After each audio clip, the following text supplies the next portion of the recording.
Amados irmãos, saudamos a todos com a graça e a paz do nosso Senhor Jesus Cristo. Graças a Deus por mais esse momento de darmos continuidade à nossa escola de discípulos. Continuamos hoje a análise do nosso terceiro módulo, os 5 pontos do calvinismo, conhecido como as doutrinas da graça. E hoje, com a graça de Deus, estaremos analisando o segundo ponto do calvinismo, a doutrina da eleição incondicional.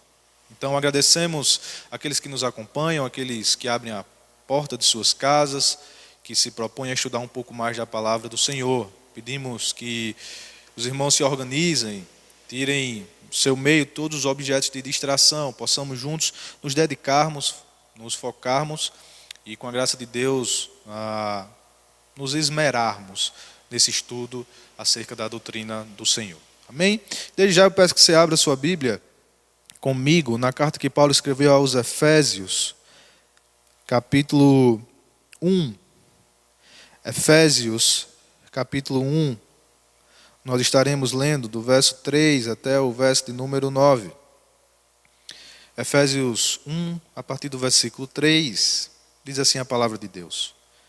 Bendito Deus e Pai de nosso Senhor Jesus Cristo, que nos tem abençoado com toda sorte de bênção espiritual nas regiões celestiais em Cristo, assim como nos escolheu nele, antes da fundação do mundo, para sermos santos e irrepreensíveis perante ele, e em amor nos predestinou para ele, para a adoção de filhos, por meio de Jesus Cristo, segundo o beneplácito de sua vontade, e para louvor da glória de sua graça, que ele nos concedeu gratuitamente no amado, no qual temos a redenção, pelo seu sangue, a remissão dos pecados, segundo a riqueza da sua graça, que Deus derramou abundantemente sobre nós em toda sabedoria e prudência, desvendando-nos o mistério da sua vontade, segundo o seu beneplácito que propusera em Cristo.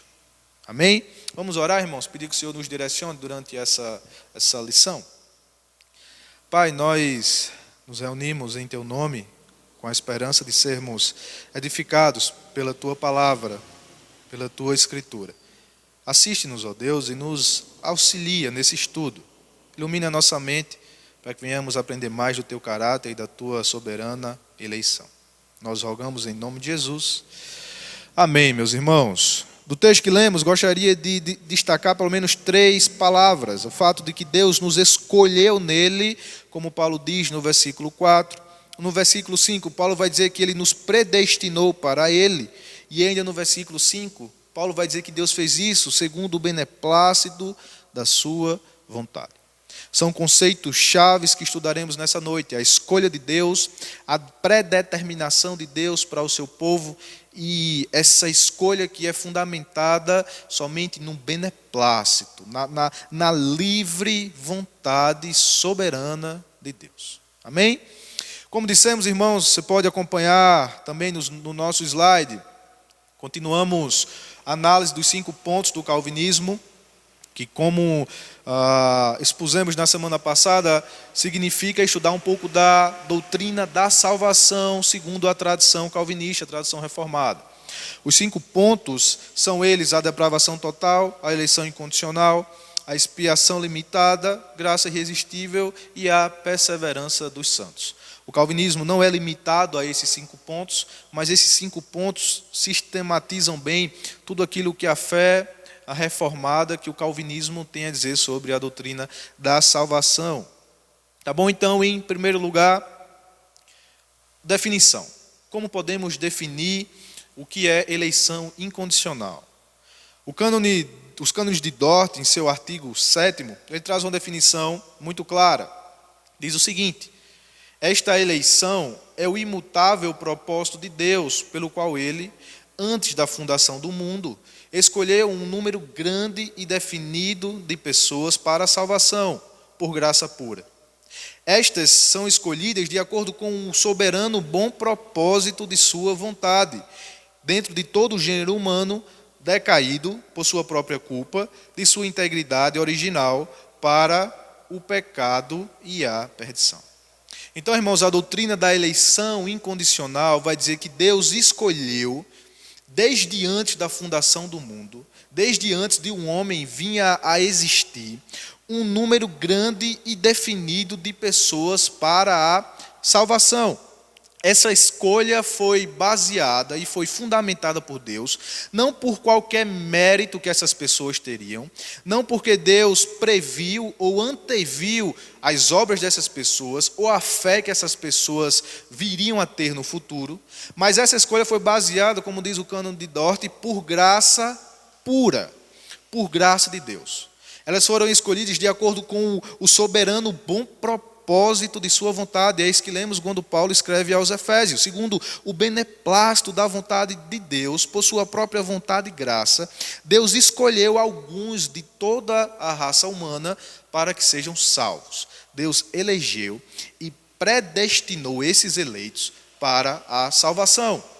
E isso dentro de todo o gênero humano. O Sino de Dort continua dizendo: decaído por sua própria culpa de sua integridade original para o pecado e a perdição. Ou seja, de todo o gênero humano corrompido pelo pecado, de todo o gênero humano e todos aqueles que caminhavam para o inferno, Deus escolheu, por sua graça, sem nenhuma condição, sem nenhum mérito nessas pessoas, Deus escolheu alguns desses para a salvação e os atraiu para si mesmo.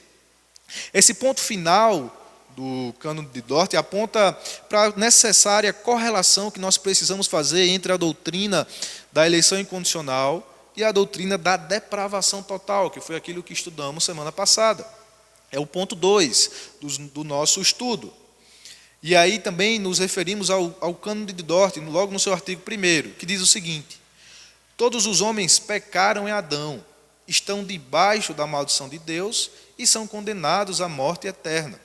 Por isso, ninguém teria sido injustiçado se ele tivesse resolvido deixar toda a raça humana no pecado e sob maldição, decidindo condená-la por causa dos seus pecados. A doutrina da eleição incondicional, irmãos, é uma consequência lógica que flui da constatação da depravação total.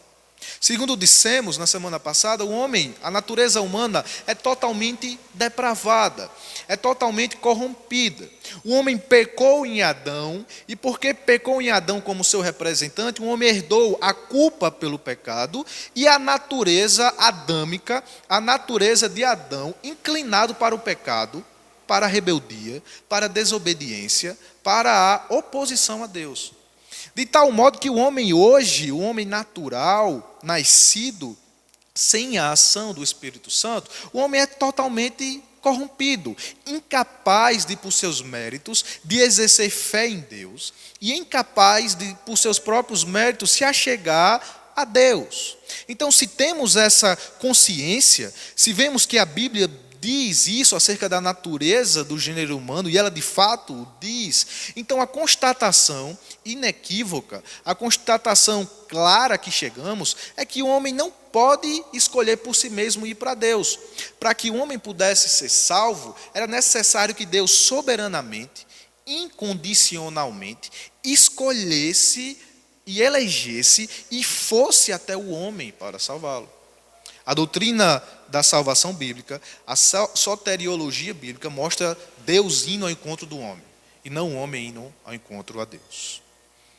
R.C. Sproul diz, no nosso slide: desde toda a eternidade, antes mesmo que nós existíssemos, Deus decidiu salvar alguns membros da raça humana e permitir que o resto da raça humana perecesse.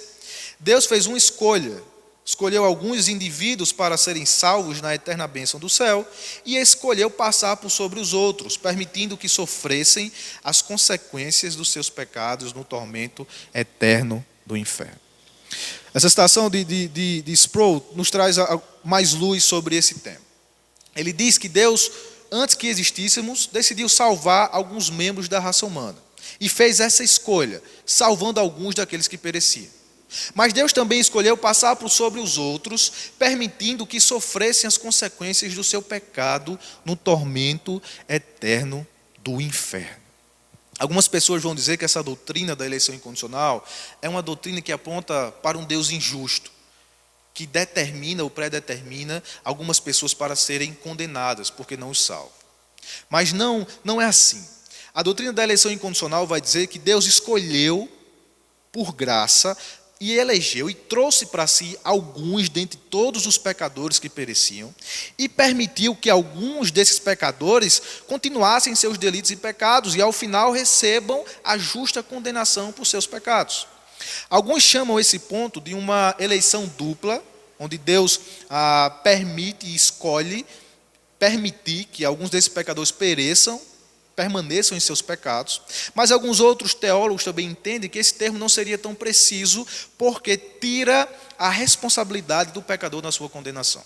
Usando um ou outro termo, o que importa que a gente entenda bem e que precisa permanecer bem claro na nossa mente, é que essa doutrina não vai apontar para uma possível injustiça de Deus, mas aponta para o caráter de Deus e a injustiça do pecador. Segundo esses termos, o pecador é merecedor do inferno.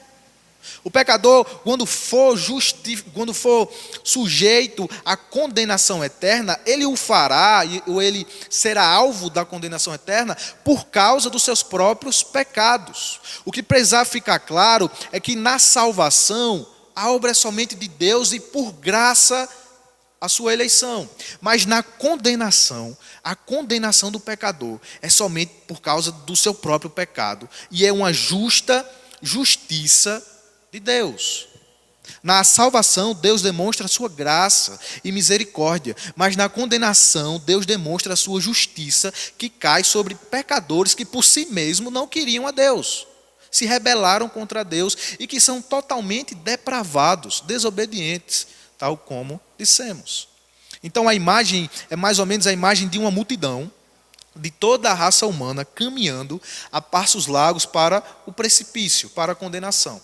E todos caminhavam, porque todos pecaram, estavam destituídos da graça de Deus.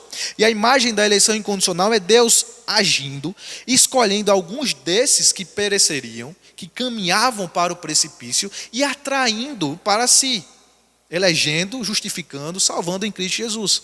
E permitindo que o remanescente, que muitos outros dessa raça fossem condenados pelos seus próprios pecados. Então o que acontece é que a condenação é fruto da injustiça do pecado e da rebeldia do pecador. E Deus assim não pode ser considerado injusto nesse sentido, porque o que sobrará para o pecador impenitente é a condenação eterna por causa dos seus próprios pecados. Tá bom? O nosso terceiro ponto, o caráter da eleição. Essa é uma doutrina muito debatida, irmãos, sujeita a muita disputa e divergências doutrinárias. Mas as disputas, elas se referem não especificamente à eleição em si, porque a eleição é claramente exposta em toda a Bíblia. Mas as disputas se referem ao fundamento sobre o qual Deus escolhe pessoas. Há basicamente três posições que precisam ser consideradas. Ou a eleição seria merecida, e aí é o que corresponderia a uma falsa bondade pelagiana. Vimos, quando estudamos os 5 solas da Reforma, que Pelágio foi um monge britânico da Igreja Católica que defendeu a ideia de que o homem seria, por natureza, bom, como uma tábua rasa, que teria capacidade, por seus próprios méritos, decidir se achegar a Deus. Essa é uma doutrina que foi apontada como herética, como heresia ao longo da história do cristianismo e que não merece maiores considerações. Mas, no segundo sentido, a eleição talvez fosse condicional, vão dizer alguns teólogos, principalmente da linha não calvinista, aqueles que não são reformados, que entendem uma condicionalidade para a eleição de Deus. Qual seria essa? Deus previu aqueles que creriam. Segundo aqueles mais de linha arminiana, que não são calvinistas, entendem que Deus escolheu aqueles que seriam salvos, pecadores depravados para a salvação. Mas essa escolha se baseou na presciência de Deus daqueles que teriam fé nele mesmo.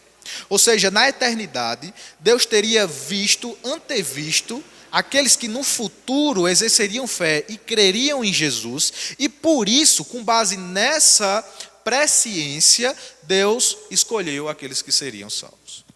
Qual é o problema desse entendimento e por que acreditamos que essa não parece ser a melhor interpretação da Escritura? Porque deste modo a salvação estaria na mão dos homens. O mérito da salvação permaneceria na figura daqueles que, por seus méritos, exerceriam fé em Cristo. E esses, se assim fosse, eles guardariam em si méritos próprios e poderiam dizer diante de Deus: eu mereci, porque eu exerci fé. A fé não foi um dom do Senhor. A fé foi de mim mesmo. Então eu tenho algum mérito para oferecer. Por isso que entendemos que a melhor interpretação, à luz de toda a doutrina bíblica como um todo, é o que estamos estudando. A doutrina da eleição incondicional. Ou seja, Deus elege pessoas para que creiam. Deus escolheu pessoas sem nenhuma condição, de forma incondicional, sem considerar nenhum mérito ou fé ou obra dessas pessoas, porque afinal de contas elas eram totalmente depravadas e são totalmente corrompidas. E essa escolha é feita de forma incondicional, sem nenhuma condição que deveria ser cumprida pelas pessoas, sem nenhum mérito nelas, mas baseada somente na livre, espontânea, graciosa e amorosa vontade de Deus. Entendemos que essa é a melhor interpretação do cristianismo, porque a eleição incondicional, em primeiro lugar, valoriza a primazia da eleição de Deus. Entendermos dessa forma significa entendermos que Deus é soberano e que Deus escolhe aqueles que Ele quer. Ele não é limitado por nada, mas a soberania e a primazia é da escolha de Deus. Em segundo lugar, essa doutrina revela a grandeza da graça de Deus frente à extensão da nossa depravação. Entender isso, entender a depravação humana, entender que somos totalmente incapazes de nos achegarmos a Deus pelos nossos próprios méritos, faz brilhar a graça de Deus, que elegeu incondicionalmente alguns para a salvação. É uma doutrina que faz resplandecer a graça e a soberania de Deus de escolher incondicionalmente pecadores que não o mereciam. E em terceiro lugar, ela favorece a visão da segurança da nossa salvação. Porque vai dizer que, em última análise, o fundamento da nossa eleição é o próprio Deus e não a nós mesmos. A eleição incondicional demonstra que a salvação é possível e é efetiva porque a garante em Deus, na escolha soberana de Deus, e não deixa a cargo de pecadores, de homens falhos como eu e você, totalmente depravados. Isso dá a segurança da nossa salvação. Tá bom? Mas falarmos apenas não é suficiente. Precisamos, a fim de fundamentar a nossa visão acerca dessa doutrina, ver o que a Escritura diz. Vimos também, quando estudamos 5 pontos, a doutrina do sola Escritura, a verdade de que toda a divergência em matéria doutrinária deve estar fundamentada naquilo que a palavra diz. A nossa consciência, a nossa inteligência deve estar submissa à palavra. E nesse sentido, vamos passear por alguns textos bíblicos e ver se isso encontra fundamento ou não na Escritura. Em primeiro lugar, você pode acompanhar no nosso slide também, Êxodo capítulo 33, versículo 19, a parte B. A palavra diz o seguinte: terei misericórdia de quem eu quiser ter misericórdia, e terei compaixão de quem eu quiser ter compaixão. O versículo revela a soberania da misericórdia divina. Deus não é limitado. Ele não está obrigado a demonstrar o seu favor e misericórdia para com ninguém. A palavra diz, e o próprio Deus assim revela por meio da sua palavra, que Ele tem misericórdia e se compadece de quem Ele quiser. Segundo texto, Salmo 65, versículo 4. Bem-aventurado aquele a quem escolhes e aproximas de ti, para que assista nos teus átrios. Ficaremos satisfeitos com a bondade da tua casa, o teu santo templo.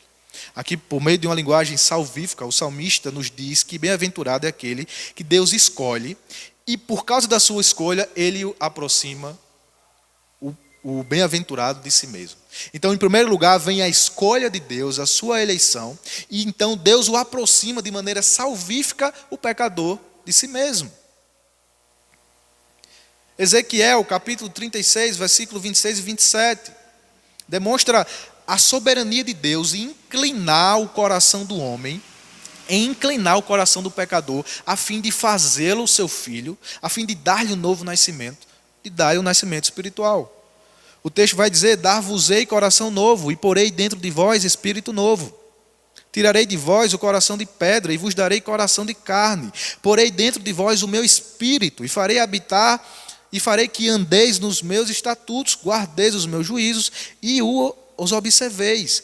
A linguagem é sempre em primeira pessoa. Eu vos darei um coração. Eu porei dentro de vós um espírito novo. Eu tirarei o seu coração de pedra, lhe darei um coração de carne. É isso que Deus está dizendo. Quem faz isso? Sou eu. Eu que vos dou o nascimento espiritual. Eu que vos dou a condição de filhos. Mas também não somente o Antigo Testamento. O Novo Testamento é repleto dessa doutrina. No próprio Evangelho, Mateus capítulo 11, versículo 27. Você pode acompanhar também pelo slide. Tudo me foi entregue por meu Pai. Ninguém conhece o Filho senão o Pai. E ninguém conhece o Pai senão o Filho e aquele a quem o Filho o quiser revelar. Aqui revela a soberania de Jesus em revelar o Pai àqueles a quem Ele quer. A vontade é dEle. A soberania é dEle na escolha de quem Ele revelará o Evangelho. O Evangelho de João é muito rico em apontar a centralidade da soberania de Deus na salvação também. João capítulo 5, versículo 21. Diz assim: pois assim como o Pai ressuscita e vivifica os mortos, assim também o Filho vivifica quem? Aqueles a quem quer, aqueles a quem Jesus quer, por sua soberana e livre vontade. João 6,37, todo aquele que o Pai me dá, esse virá a mim, e o que vem a mim, de modo nenhum, lançarei fora. Quem é que vem a Jesus? É aquele a quem o Pai dá. Aquele a quem o Pai dá, vai até Jesus, e chegando até Jesus é salvo. Então a soberania está no Pai, que dá ao Filho aqueles que haveriam de ser salvos. A escolha é soberana de quem? De Deus. Deus aqui não está dizendo que previu nenhum mérito, nem previu fé por parte dos eleitos, não nenhuma condição. Deus soberanamente, incondicionalmente entrega ao Filho aqueles que haveriam de ser salvos. E João capítulo 15, versículo 16, esse versículo é muito claro.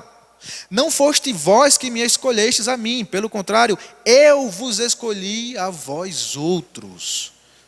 Mais claro que isso, irmãos, é muito difícil.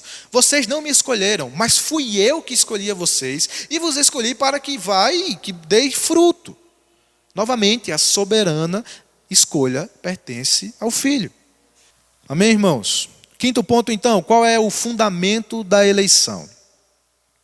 Como vimos, a base da eleição de Deus não pode ser nada que esteja no homem, visto que esse se encontra morto em delitos e pecados. Antes, o fundamento da eleição divina é sua livre, espontânea e amorosa vontade. Como vimos, irmãos, o homem é totalmente depravado e não tem nenhuma condição a oferecer para que seja escolhido por Deus. Essa escolha é feita com base somente na livre vontade de Deus. Alguns vão usar uma analogia e vão dizer: olha, a escolha é mais ou menos assim: Deus foi fazer feira, Deus foi no mercado, Deus foi numa quitanda fazer compras e foi ver as frutas. E tinha as frutas podres e frutas boas. Mas Deus escolheu somente as boas, porque elas haveriam de crer nele, de acordo com a sua presciência. Essa é uma interpretação errada. A verdade é que quando Deus foi na feira escolher aqueles que haveriam de ser salvos, só existia frutas podres. Não existia nenhum bem algum em uma raça totalmente depravada e corrompida. Não havia qualquer mérito ou fé com base nos quais Deus poderia escolher alguém.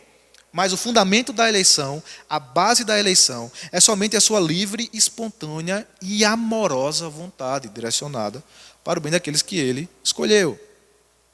Em sexto lugar, qual é o propósito da eleição? Pedro vai dizer em 1 Pedro 1, versículo 1 e 2, nós fomos eleitos em santificação do Espírito para a obediência e a aspersão do sangue de Jesus. Segundo Paulo, Deus nos escolheu antes da fundação do mundo para sermos santos e irrepreensíveis. Qual é então o propósito da eleição? É Deus chamar, dentre todos aqueles que seriam condenados, e fazer desses, chamar alguns, fazer o seu próprio povo para que andem em santidade e para que sejam irrepreensíveis e para que sejam conformados à imagem de Jesus. Esse é o propósito da eleição. Deus não chama por chamar, mas Deus chama e elege para santificar o seu povo, para que seja um povo separado para a glória dele. Esse argumento, irmãos, quebra algumas críticas que são lançadas contra a doutrina calvinista. Alguns dizem, se a eleição é verdadeira, se Deus escolhe sem nenhum mérito no homem, então o homem pode viver como bem quiser. Se não há nenhum mérito no homem, não há necessidade de obediência e de santidade da parte daquele que foi eleito. Uma vez eleito para sempre, então vamos viver como bem quisermos. Irmãos, isso é uma completa falsa interpretação do que significa a doutrina da eleição incondicional de Deus. Aquele que foi encontrado por Deus, que reconhece a sua depravação total e que sabe que foi ele escolhido por Deus sem nenhum mérito em si mesmo, esse é aquele que entende o tamanho da graça de Deus, a graça irresistível de Deus que o alcançou e que decide então viver em resposta a esse amor. É aquele que entende tão grande sacrifício foi feito por Deus para o salvar, que entende que a sua vida agora é um sacrifício vivo para Ele. O calvinista é alguém que ama a santidade e que vive em busca da santidade para a glória de Deus, em resposta ao amor de Deus. Como diz o puritano Thomas Watson, a santificação é a marca distintiva das ovelhas eleitas de Cristo. A santificação é a marca daquele que foi eleito. E aquele que porventura diz que porque foi eleito pode viver da mesma forma que vivia antes, entrega suas paixões e desejos carnais, esse está terrivelmente enganado. E demonstra por meio das suas práticas que nunca foi alcançado pela fé bíblica e verdadeira. O maior anelo do calvinista é ser conformado à imagem de Cristo e viver pela fé no Filho de Deus que o amou e se entregou por ele. Já caminhando para o final, irmãos, a pessoalidade da eleição é o nosso 7º ponto.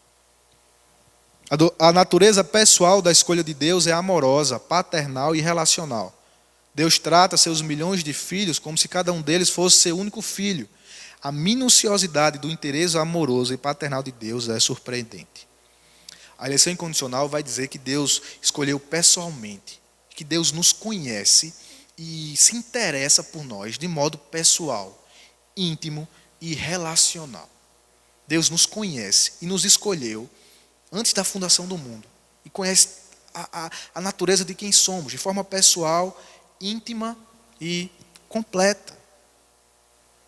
Como diz o autor Joel Bick, a minuciosidade desse interesse é surpreendente. Que Deus nos conhece, nos chamou, conhece quem somos e as nossas necessidades.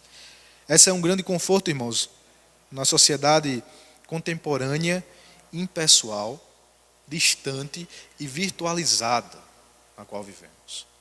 Uma sociedade onde é tão fácil fazer e desfazer relacionamentos sem nenhum compromisso. Uma sociedade onde os relacionamentos são líquidos, são instáveis. Podemos ter a certeza de que Deus nos conhece, porque nos chamou de modo pessoal. Ele conhece cada um pelo nome, conhece cada uma das nossas necessidades. Ele sabe quem somos. O crente é aquele que não precisa dizer, ninguém se importa comigo. Porque ele sabe que Deus se importa com ele. Que foi por amor a ele que Jesus veio ao mundo, se entregou, viveu uma vida perfeita, de completa obediência ao Pai. Foi por amor a ele que Jesus se entregou no madeiro, foi cuspido, ultrajado de forma tão cruel.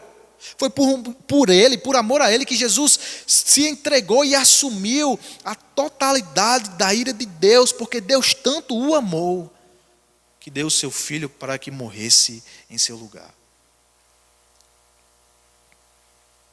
E o nosso 8º ponto, a imensa família da eleição. O céu não será habitado por poucos. A descendência de Abraão será tão numerosa quanto a areia nos mares e as estrelas no céu. A eleição declara a extraordinária generosidade de Deus e não a sua mesquinhez. Alguns vão criticar o calvinista dizendo, Deus é muito injusto porque escolhe salvar tão poucos. E escolhe permitir que outros sejam condenados. Mas a verdade não é essa.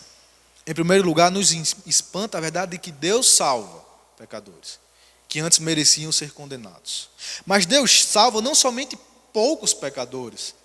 Deus salva uma multidão e os adota em uma grande família, a família da fé. Na economia divina, há espaço para generosidade, há espaço para uma descendência tão numerosa quanto as estrelas no mar, quanto as areias nos mares. É uma multidão que não pode ser contada. Segundo diz o Apocalipse, capítulo 7, versículo 9. Depois destas coisas vi, e eis grande multidão que ninguém podia numerar, de todas as nações, tribos, povos e línguas, em pé diante do trono e diante do Cordeiro, vestidos de vestiduras brancas com palmas nas mãos. É uma multidão enorme. Deus nos escolhe para fazer parte de uma grande família, a família da fé, a família que foi eleita por Deus. Somos cheios de irmãos e dessa graça de Deus que escolhe um povo que não se pode contar para viver consigo mesmo. Em nono lugar, a segurança da eleição. Pecadores podem ter certeza de que são eleitos, pois a segurança da eleição não reside neles mesmos, mas em Cristo e em sua obra. Nós podemos ter segurança, irmãos, da nossa eleição, de que somos eleitos de Deus. Porque essa segurança não está em nós, mas está em Cristo e na obra de Cristo. E nos perguntamos, como sabemos então se somos eleitos de Deus? A resposta é que sabemos por meio da fé, tendo um relacionamento vital com Jesus. Irmão, você ama Jesus? Você deseja a Jesus mais do que tudo. Você deseja a Jesus por quem Ele é e pelos seus próprios méritos e não por aquilo que Ele pode oferecer. Você sabe que Jesus é tudo aquilo que precisa, é tudo aquilo que é necessário. Você o deseja com todas as suas forças, ser conformado à imagem dEle. Então você pode ter a segurança de que você foi eleito, porque essa segurança está na obra de Cristo. É normal encontrarmos, infelizmente, pessoas que passam tanto tempo com essa luta em si, sabendo ou questionando o seu próprio fundamento da eleição. Mas a Bíblia nos mostra que podemos ter essa segurança. Se desejamos a Cristo, se amamos a Cristo, se vivemos pela fé em Cristo para o seu inteiro agrado. Como diz Joel Bick também, a eleição sempre nos remete a Cristo. A fé em Cristo é tanto o fruto como a confirmação da eleição. A segurança da nossa eleição está em Cristo, ainda que nessa vida soframos nessa vida como peregrinos e forasteiros. Ainda que venhamos a ser alcançados pelo sofrimento, ainda que venhamos a ser tomados pelas calamidades, pelo mal em si, nós não precisamos perder essa segurança, porque essa segurança da nossa eleição está em Cristo. Podemos passar períodos de alegria ou de tristeza, de riqueza ou de pobreza, de sofrimento ou dor, de saúde ou de doença, mas em nenhum desses momentos podemos perder a convicção de que Deus nos escolheu pela sua soberana vontade e que pertencemos a Ele. Estarmos seguros dessa verdade. Amém? E por fim, irmãos, para finalizarmos, quais seriam os frutos da eleição? Em primeiro lugar, é a humildade. Em vez de promover orgulho e elitismo, a eleição é uma doutrina sobremodo humilhante para os crentes. A eleição nos humilha, porque nos revela que a escolha de Deus não é baseada em nossos méritos. E como nós gostamos de nos gloriar nas nossas realizações, somos confrontados com essa verdade, de que não é para quem corre, nem é para quem se esforça, mas é para quem Deus escolhe. É a escolha soberana de Deus. E essa humilhação vem do fato de reconhecermos que Deus não escolheu revelar-nos algumas coisas, segundo diz Deuteronômio 29. As coisas ocultas pertencem a Deus. E Deus, por exemplo, não escolheu nos revelar aqueles que são eleitos daqueles que são reprovados. E nisso revela a glória de Deus em ser Deus, em deixarmos Deus ser Deus e agir de acordo com o seu propósito. E em segundo lugar, nos humilha porque nos revela, como dissemos, que toda a nossa salvação é fruto da graça de Deus. Não está em nenhum mérito nosso, mas é fruto da graça de Deus. Segundo diz o autor Robert Patterson, um calvinista orgulhoso é um paradoxo, é uma contradição de termos. Então, o segundo fruto da eleição é o encorajamento. A eleição é profundamente encorajadora e confortante para os crentes. Ela nos diz que Deus nos escolheu e não que nós os escolhemos, como vimos no Evangelho de João. E que Ele nos escolheu, embora soubesse tudo a respeito do nosso pecado. Irmãos, Deus nos escolheu, embora soubesse quem éramos de fato. Embora soubesse aquilo que faríamos, aquilo que seríamos e o que praticaríamos. E se Ele nos escolheu, mesmo sabendo quem somos, de fato, Ele não nos rejeitará por causa dos nossos erros. É o que Paulo diz no Evangelho de Romanos, capítulo 5, versículo 10. Porque se nós, quando inimigos, fomos reconciliados com Deus mediante a morte de seu Filho, muito mais agora, já reconciliados, seremos salvos pela sua vida.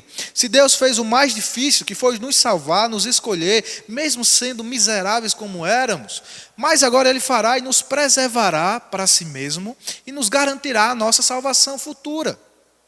Se Deus foi capaz de escolher pecadores, rebeldes, miseráveis como nós, se formos alvos desse amor de Deus, muito mais agora podemos ter a certeza de que Deus continuará nos amando, nos preservando, nos segurando e nos conduzindo até a salvação das nossas vidas. Nada do que façamos fará com que Ele nos ame mais, e nada também do que façamos fará com que Ele nos ame menos. Ele já nos ama suficientemente em Cristo, e por ter a certeza desse amor, podemos ser encorajados a continuar. Ainda que nos encontremos hoje caídos em nossas falhas, andando por caminhos tortuosos, ainda que estejamos vivendo uma vida aquém, abaixo daquilo que Deus requer de nós, podemos ser encorajados a continuar, a voltarmos, a perseverar no caminho da graça de Deus. Continuar essa estrada do Evangelho. Cristão, você pode continuar nessa estrada, porque Deus o escolheu, mesmo independente de quem você é. E ainda hoje você pode encontrar encorajamento nessa verdade, sabendo que pode voltar a Deus, porque aquele que o escolheu, mesmo sabendo aquilo que você fazia, continuará a te amar, mesmo nesses dias difíceis. Isso é um motivo de encorajamento para as nossas vidas, irmãos. Um terceiro fruto da doutrina da eleição incondicional é a confiança na evangelização. A doutrina da eleição incondicional, longe de promover um esfriamento da evangelização da igreja, promove verdadeira confiança, ousadia e intrepidez na evangelização. Também os calvinistas são acusados de serem aqueles que não se dedicam à evangelização porque creem que Deus já escolheu aqueles que haveriam de ser salvos, e porque Deus já escolheu, já tem tudo pré-determinado, predestinado, então não há porquê o calvinista evangelizar, porque é a escolha de Deus. Mas isso não é verdade. Ao contrário de produzir esse esfriamento na evangelização, a doutrina da eleição incondicional é uma mola propulsora que influencia e que enche de intrepidez, de coragem, de ousadia a igreja na evangelização. Por quê? Porque a igreja, nesse sentido, tem a certeza de que Deus escolheu alguns para que sejam salvos. A igreja tem a certeza de que Deus escolheu alguns para que sejam salvos. É muito diferente do que você sair para evangelizar uma multidão de pecadores depravados e miseráveis e desobedientes a Deus, que por si mesmos não podem se achegar a Deus. Aquele que não crê nessa eleição vai ser desencorajado, porque se for essa esperança colocada nas pessoas, nos pecadores, então estará fadado ao fracasso. Mas a esperança da evangelização e a coragem da evangelização é posta na doutrina da eleição de Deus, de que Deus tem os seus, de que Deus tem os seus eleitos e que Deus chamará aqueles que lhe pertencem por meio da pregação do Evangelho. A eleição nos assegura que Deus tem os seus eleitos em nosso bairro, irmãos, em nossa vizinhança, na nossa cidade, na nossa nação. Nós não sabemos quantos são, nem quem são, mas nós sabemos que Deus tem os seus e que eles pertencem a Deus. E Deus, aprove a Deus escolher a pregação para chamar esses para si. Então isso nos dá essa confiança na evangelização.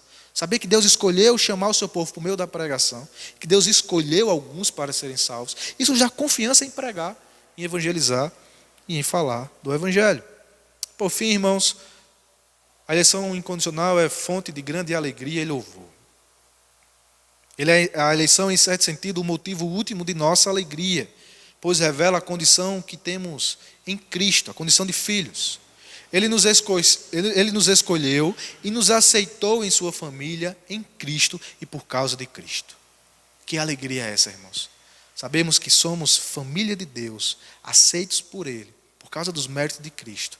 Que desde a eternidade, Deus nos escolheu e nos fez seus filhos em Cristo. Esse é o principal motivo da nossa alegria. Isso é o que precisamos para sermos felizes. Ainda que enfrentemos tempos de luta e dificuldade, podemos vencê-los pela alegria em Cristo. Sabemos que somos parte de sua família, que somos eleitos dele, e nada nos arrebatará de suas mãos. E por fim, é motivo também de louvor. Igualmente, a eleição nos faz louvar a Deus pela sua salvação comunicada a nós. A eleição glorifica a Deus porque revela que toda a obra de salvação é fruto de sua vontade.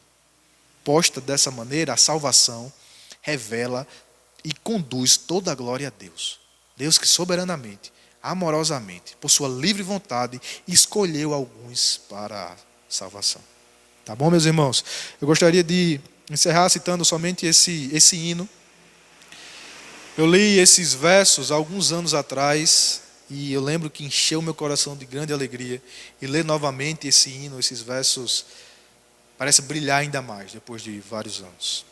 Composto pelo cristão Josiah Conder, ainda no século XIX. Diz assim: Eu não escolhi a ti, Senhor, pois isso não podia acontecer. Este coração ainda te recusaria, não me tivesses escolhido. Do pecado que me corrompia, tu me limpaste e me libertaste. Há muito ordenaste-me para que eu vivesse para ti. A graça soberana me chamou e ensinou a minha mente. O mundo encantava a mim, cego para as glórias celestiais. Meu coração pertence somente a ti. Anelo por tua rica graça.